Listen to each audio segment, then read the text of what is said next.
Welcome. In this video, we are looking at some great advice from Dr. Wayne Dyer. Being wise means staying away from thoughts that weaken you. Let's see how positive thinking can change your life.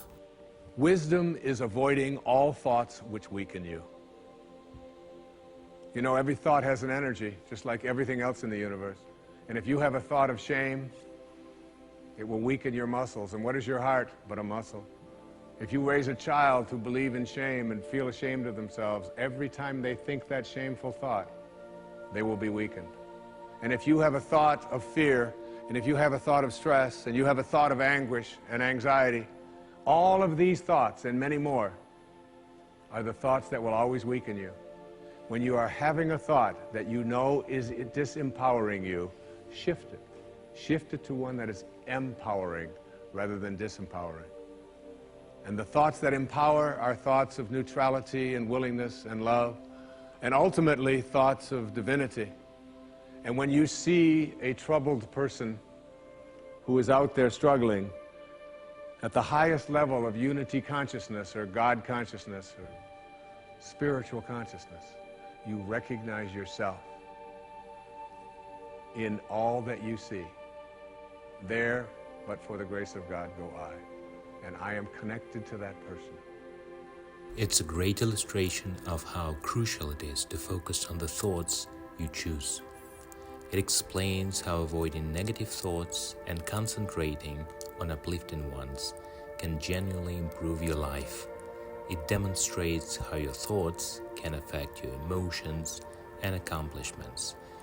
By selecting thoughts that make you feel strong and happy, you can forge a more positive and empowered life for yourself. Now let's move on to some valuable examples. Changing your thoughts. I appeared on the Tonight Show many years ago, several times, quite a few times. And I remember coming home from the Tonight Show, and I was walking along the beach, and they had taped the show the night before, and I was out for a walk, and a woman who lived in the Northeast stopped me, and she said, "Didn't I see you last night on the, how could you be here?" I said, "Well, I flew the red eye, and I was walking along." And she said, "You know, we're moving down here." She said, "What are the people like here? What's it like?" And I said to her, I said, "Well, what are they like where you live?" She said, "Well," she said, I live in a very big city." And she said, "They're very pushy. And people are not very kind, and they don't have time for you." And she said, "It's really not very pleasant." She said, "That's one of the reasons I'm leaving there." I said, "Well, that's pretty much what you're going to find here." That's basically what the people are like here.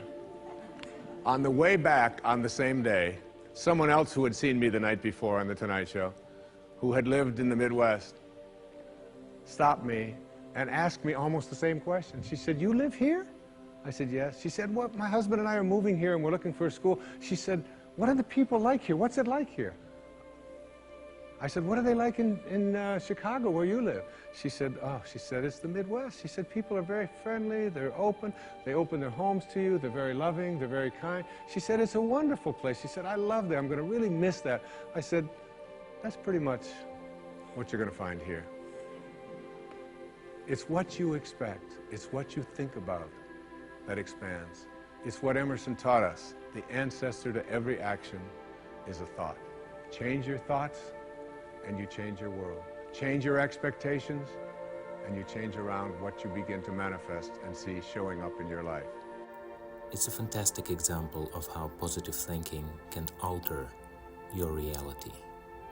Depending on the perspective we choose, the same situation can appear entirely different. It's truly in our best interest to view things positively. It makes our lives much more enjoyable.